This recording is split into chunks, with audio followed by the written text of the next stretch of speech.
যেন আল্লাহ চান না যে আপনি জাহান্নামে যান, না আল্লাহ চান এটা। আল্লাহ সুবহানাহু ওয়া তাআলা চান না যে ইবলিসও জাহান্নামে যান।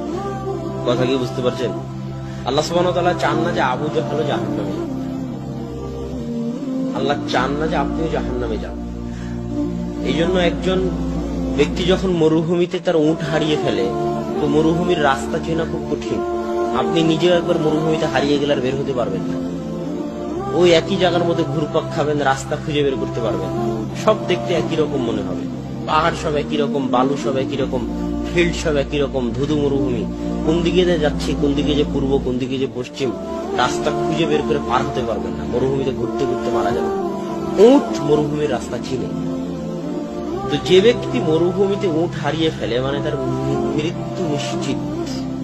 একজন ব্যক্তি মরুভূমিতে উট হারিয়ে ফেলে নিজের মৃত্যুকে নিশ্চিত মনে করে যে এই মরুভূমিতে আমার তো বাঁচার পথ নাই, আমি তো আমার উটকে হারিয়ে ফেলেছি, মরতে যখন হবে তাহলে একটু বিশ্রাম করি, এখান থেকে আমার বাঁচার কোনো পথ নেই।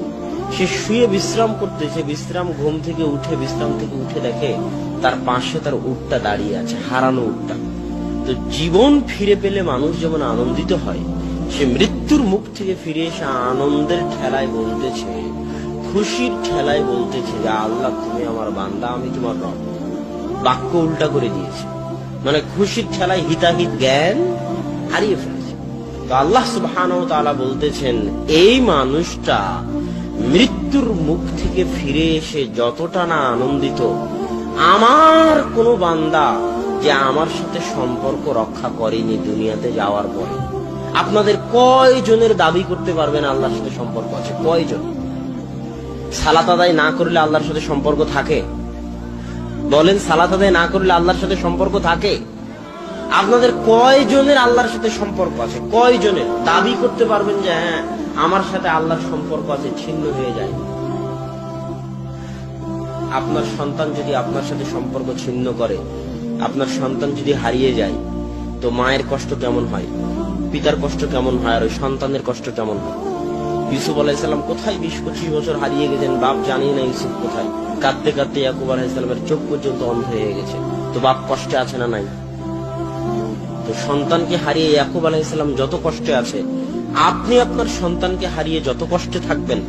আল্লাহ বলতেছেন যে এই যে মানুষটা মৃত্যুর মুখ থেকে ফিরে এসে তার উট ফিরে পেয়ে যতটা না আনন্দিত হয়েছে, আমি আল্লাহ আমার কোনো বান্দা যে দুনিয়াতে যাওয়ার পরে আমার সাথে সম্পর্ক রাখেনি, তাকে হারিয়ে আমি যে কতটা কষ্টে ছিলাম, সে যদি কোনোদিন আমার নিকটে ফিরে এসে তওবা করে, তো মৃত্যুর মুখ থেকে ফিরে আসা এই লোকটা যতটা না আনন্দিত, আমি আল্লাহ তার চেয়ে বেশি আনন্দিত হব। তারপরেও কি আপনি চাইবেন না আল্লাহর দিকে ফিরে যেতে, আল্লাহর সাথে সম্পর্ক তৈরি করতে? পৃথিবীতে কেউ আছে আল্লাহ ছাড়া আপনার? হ্যাঁ, পৃথিবীর সবাই ধোঁকাবাজ, আপনার স্ত্রীও ধোঁকাবাজ, স্বার্থের জন্য আপনার সাথে আছে। আপনার সন্তানও ধোঁকাবাজ, স্বার্থের জন্য আপনার সাথে আছে। স্বার্থহীন, নিঃস্বার্থ ভাবে পৃথিবীতে যদি কেউ আপনাকে ভালোবেসে থাকে, সেটা কে?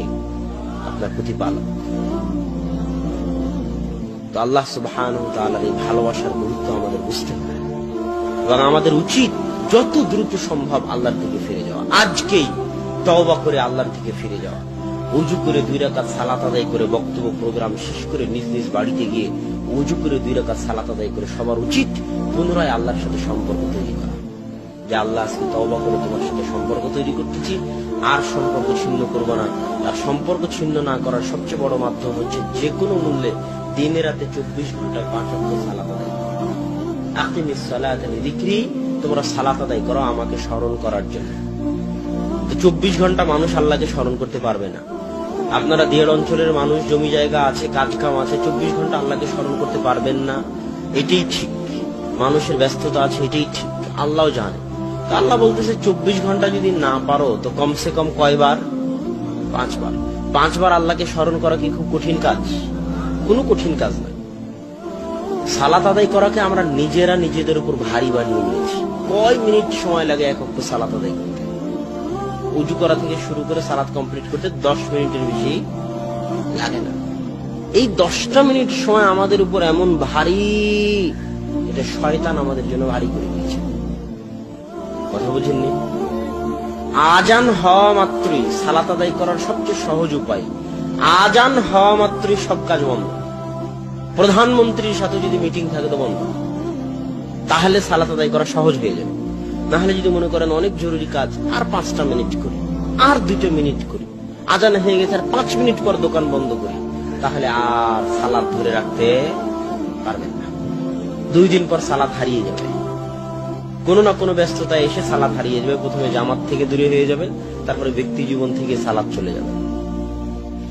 আর যদি এটা মূলনীতি বানিয়ে নেন যে আল্লাহু আকবার মুয়াজ্জিন বলেছে মানে আমি যে অবস্থায় থাকি না কেন, যদি শয়তানের সাথে মোকাবেলা করতে পারার সবচেয়ে বড় মাধ্যম। শয়তান কিন্তু আজান হওয়া থেকে আপনার পিছনে লেগে যাবে যে আর 2 মিনিট দেরি করো, আর 2টা মিনিট মোবাইল চালাও, আর 2টা মিনিট পড়ো, আর 2টা মিনিট কম্পিউটার দেখো, আর 2টা মিনিট কৃষি কাজ করো, আর 2টা মিনিট দোকান খোলা রাখো। শয়তান লেগে যাবে। নামাজিকে নামাজ থেকে এইভাবে দূরে নিয়ে চলে যায় শয়তান। যে নামাজ পড়ে না তার কথা তো বাদই দিলাম, যারা সালাত আদায় করে তাদের এই অবস্থা। তারা তখন এইভাবে আস্তে আস্তে জামাত ফেল করে, জামাত ফেল করতে করতে ব্যক্তি জীবনে সালাত চলে আসে, আস্তে আস্তে ব্যক্তি জীবন থেকে সম্পূর্ণ সালাতটাই হারিয়ে যায়। তখন একটা পর্যায়ে বেনামাজিতে পরিণত হয়ে যায়। তো সালাত আদায় করার সবচেয়ে বড় উপায় হচ্ছে আজান হওয়া মাত্রই সব কাজ বন্ধ, যত জরুরি কাজ হোক না কেন। এইটা ছাড়া আপনি আল্লাহর সাথে সম্পর্ক ধরে রাখতে পারবেন না। সালাত ছাড়া আল্লাহর সাথে সম্পর্ক ধরে রাখার কোনো উপায় নেই। কেননা আল্লাহর নিকটে আল্লাহর ইবাদত করার, আল্লাহর নিকটে চাওয়ার, আল্লাহর সাথে কথা বলার, আল্লাহর সাথে মোনাজাত করার, আল্লাহর নিকটে দোয়া করার, আসমানের নিচে জমিনের উপরে সালাতের চাইতে কোনো বড় মাধ্যম পৃথিবীতে আর নাই।